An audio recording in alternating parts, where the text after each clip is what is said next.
Task 2টা সবচেয়ে বেশি ইম্পর্ট্যান্ট এবং কেন আমি স্টুডেন্টদেরকে আইএলটিএসের টাস্ক 2টাকে ফোকাস করে বেশি প্রিপারেশন নিতে বলি সেটাই জানবো আজকের এই ভিডিওতে। Hello everyone, this is teacher Sean and আজকে আমরা জানবো আইএলটিএসের রাইটিংয়ের টাস্ক 2 এর চ্যালেঞ্জেস, এর কি objective, marking criteria, types of questions এবং ওয়াই আইএলটিএস টাস্ক 2 ম্যাটার্স, এটা সম্পর্কে আজকে একটা ধারণা নেওয়ার চেষ্টা করব। First of all, the main challenges that we see that the students face during IELTS Task 2 is time management. And time management আপনাকে টাস্ক 2তে অবভিয়াসলি আপনি জানেন যে 40 মিনিট সময় পাবেন। তো সেক্ষেত্রে টাইম ম্যানেজমেন্টে স্টুডেন্টদের যেটা প্রবলেম হয় যে তাদের আইডিয়া জেনারেট করতে এবং ওই topic related idea for examples এবং তাদের মতো করে যখন তারা লিখতে চায় তখন দেখা যায় তারা সুন্দর মতো টাইমটাকে ম্যানেজ করতে পারে না। তো সেক্ষেত্রে দেখা যায় লাস্টের দিকে হয়তো বা এন্ডিং বা কিছু তারা যে প্যারাগ্রাফ আছে সেগুলো সুন্দরভাবে লিখে আসতে পারে না। তো সেক্ষেত্রে দেখা যায় যে তাদের জন্য খুবই চ্যালেঞ্জিং হয়ে যায় একটা ভালো ব্যান্ড স্কোর গড়ে তোলার ক্ষেত্রে। সো মেইন চ্যালেঞ্জেস সেটা হলো অবভিয়াসলি টাইম ম্যানেজমেন্ট। তো আমরা যখন প্র্যাকটিস করব আমরা চেষ্টা করব টাইমলি ম্যানারে সাথে একটা স্টপ ওয়াচ নিয়ে নিব দরকার হলে, যাতে আমরা সময় মতো টাস্কগুলো কমপ্লিট করতে পারি, ঠিক আছে, নিজেদের মতো। আর চেষ্টা করব দ্য মোস্ট এফিশিয়েন্ট ওয়ে যেটা আমরা শেখাবো সেই ওয়েতেই এই টাস্ক 2টা কমপ্লিট করার। তো মেইন অবজেক্টিভ যেটা টাস্ক 2 এর সেটা হলো that we will have to write a 250 word high scoring essay in 40 minutes. তো 40 মিনিটে 250 ওয়ার্ডের একটা এসে লিখতে হবে। Okay, so it has to be more than 250 words. Usually যেটা স্টুডেন্টদেরকে বলা হয় সেটা হলো আপনি 30 থেকে 50 ওয়ার্ড বাড়িয়ে লিখুন, so around 280 to 300। Okay, so writing task 2তে মার্কিং ক্রাইটেরিয়া কীরকম, এক্সামিনার কি দেখে আপনাকে নাম্বার দিবে।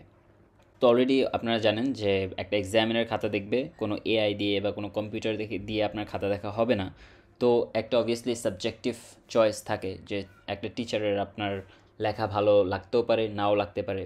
তো তারা এই 4টা জিনিস মাথায় রেখে আপনাকে মার্কিং করে। তো সেক্ষেত্রে দেখা যায় কেউ যদি চ্যালেঞ্জ করে যে আমার স্কোরটা নিয়ে আমি স্যাটিসফাইড না, আপনারা প্লিজ রিভ্যালুয়েট করেন আমার স্কোরটা, তখন তারা অন্য কোনো এক্সামিনার যদি আপনার খাতা দেখে সেও এই 4টা মার্কিং ক্রাইটেরিয়া দেখে আপনাকে নাম্বার দিবে। ফার্স্ট অফ অল যেটা থাকবে সেটা হলো টাস্ক রেসপন্স। টাস্ক রেসপন্স বলতে বোঝাচ্ছে আপনাকে যে টাস্কটা দেওয়া হয়েছে সেটাকে আপনি সুন্দরভাবে ক্লিয়ারলি প্রিসাইজভাবে লিখতে পেরেছেন কিনা। ওকে, যে আপনি সবগুলো পার্টের অ্যান্সার করতে পেরেছেন এবং আপনার পজিশন আপনি ক্লিয়ারলি বলতে পেরেছেন কিনা। ফর এক্সাম্পল, আপনাকে যদি একটা অ্যাগ্রি বা ডিসএগ্রির স্টেটমেন্ট দেওয়া হয়, সেক্ষেত্রে আপনি আপনার স্ট্যান্ড যেটা আছে, আপনি অ্যাগ্রি করেছেন না ডিসএগ্রি করেছেন, সেটা আপনি ক্লিয়ারলি বলতে পেরেছেন কিনা এবং সেটা আপনি ভালোভাবে লিখতে পেরেছেন কিনা, সেটা হলো ফার্স্ট অফ অল এটার উপরে আপনার একটা মার্কিং থাকবে 250 ওয়ার্ডের বেশি। নেক্সট যেটা সেটা হলো কোহেরেন্স অ্যান্ড কোহিশন। এটা হলো সবচাইতে বড় ইম্পর্ট্যান্ট একটা ফ্যাক্টর মার্কিংয়ের ক্ষেত্রে। এক্সামিনার দেখবে যে আপনার লেখার ভেতরে যে আপনি লিঙ্কিং ওয়ার্ডস ব্যবহার করেছেন, বড় হোক ছোট হোক, এটা মেক সেন্স করে কিনা, এটা লজিক্যাল কিনা। Okay, so they will check the logical flow with linking words, যেমন হাউএভার, ফার্দারমোর, নানদালেস, বিকজ, আপনি যাই লিঙ্কিং ওয়ার্ড ব্যবহার করেন না কেন সেগুলোর একটার সাথে আরেকটার কোহিশন থাকতে হবে, একটার সাথে আরেকটার মিল থাকতে হবে। এমন না যে আপনি নিজের মতো করে একটা লিঙ্কিং ওয়ার্ড দিয়ে দিলেন, that doesn't even make sense, যে ওই সেন্টেন্স বা ওই প্যারার ভেতর ওইটা কোনো মেক সেন্সই করছে না। তো সেক্ষেত্রে আপনার কিন্তু নাম্বার কমে যাবে। তো আপনার চেষ্টা করতে হবে কোহেরেন্স অ্যান্ড কোহিশন বজায় রাখার। আর লেক্সিক্যাল রিজনিং যেটা হলো আপনার ভোক্যাবুলারি চেক করা।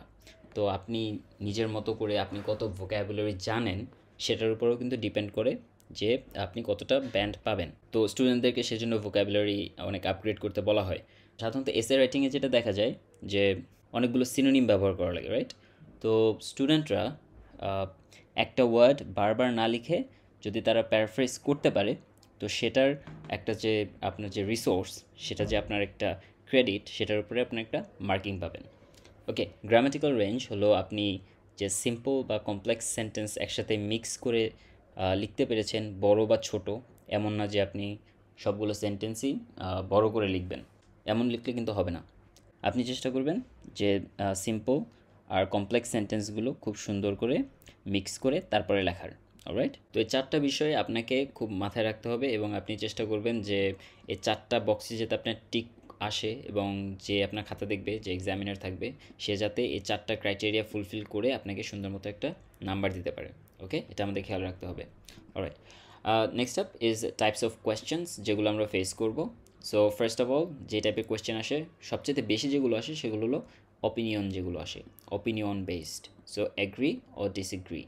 সো আপনাকে একটা টপিক দিয়ে দিবে। ফর এক্সাম্পল, এখানে একটা এক্সাম্পলও দেওয়া আছে, technology improves education. Technology improves education বলতে শিক্ষা ব্যবস্থা উন্নতি করে, প্রযুক্তি, অর্থাৎ প্রযুক্তি যে শিক্ষা ব্যবস্থা উন্নতি করছে, এই স্টেটমেন্টটার সাথে আপনি কি অ্যাগ্রি না আপনি ডিসএগ্রি করেন, অর্থাৎ আপনি এর সাথে একমত নাকি একমত না, আপনার ওপিনিয়ন জানাবেন। ওকে, সো আপনি যদি এটার সাথে অ্যাগ্রি করেন তাহলে আপনি অ্যাগ্রি করেই এসে লিখবেন, আর আপনি যদি ডিসএগ্রি করেন তাহলে আপনি ডিসএগ্রি করে এসে লিখবেন। ডিসকাশন হলো আপনাকে দুইটা সাইডই আপনাকে ডিসকাস করতে হবে। সো আপনাকে পজিটিভও ডিসকাস করতে হবে, নেগেটিভও ডিসকাস করতে হবে, সাথে আপনার নিজের ওপিনিয়ন দিতে হবে। ফর এক্সাম্পল, এখানে একটা টপিক দিয়ে দিচ্ছে যে সাম সে টেকনোলজি হেল্পস, যে কেউ কেউ বলে যে প্রযুক্তি সাহায্য করে, আদার্স সে ইট ডিস্ট্র্যাক্টস। তো এবং অন্যরা বলে যে প্রযুক্তি আমাদেরকে আমাদের কাজ থেকে সরিয়ে আমাদের অন্য কোথাও আমাদের নজর নিয়ে যায়, ঠিকঠাকভাবে কাজ করতে পারি না, আমাদেরকে ডিস্ট্র্যাক্ট করে। তো এটার সাথে কি আপনি একমত কি না, এটা আপনি দুইটা ভিউই আপনি ডিসকাস করবেন। আপনি একটা সাইডে বা একটা প্যারাতে বলবেন যে হ্যাঁ সাহায্য করে, আরেকটা প্যারাতে বলবেন যে হ্যাঁ ডিস্ট্র্যাক্ট করে, এবং ইন দি এন্ড আপনি আপনার ওপিনিয়ন দিবেন নিজের মতো করে, এক্সাম্পল দিয়ে আপনি ডিসকাস করবেন। So that's a discussion essay. First one was an opinion based essay, next one was a discussion based essay. Okay, তো next up is a problem solution. So problem solutions বলতে বোঝাচ্ছে আপনাকে একটা problem দিবে and you'll have to discuss the solution. Simple. So there will be some causes or some problem and you have to come up with some solution. For example, এখানে একটা just problem, why is pollution increasing? দূষণ কেন বাড়ছে? Suggest solutions. এবং কী কী solution নেওয়া যায়। তো আপনি একটা প্যারাতে ডিসকাস করবেন কী কারণে পলিউশনস বাড়ছে, কজেস, এবং আরেকটা প্যারাতে ডিসকাস করবেন কী কী সলিউশনস আছে এগুলো। Alright, next up is advantages and disadvantages, অর্থাৎ প্রোজ আর কনস, দুটা মানে কিন্তু সেম।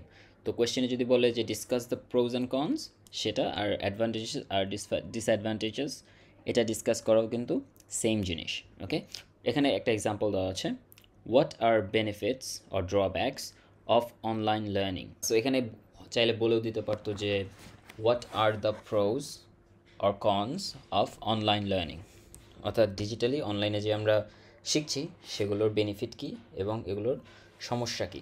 তো সেই আপনি কিন্তু দুইটাই ডিসকাস করবেন।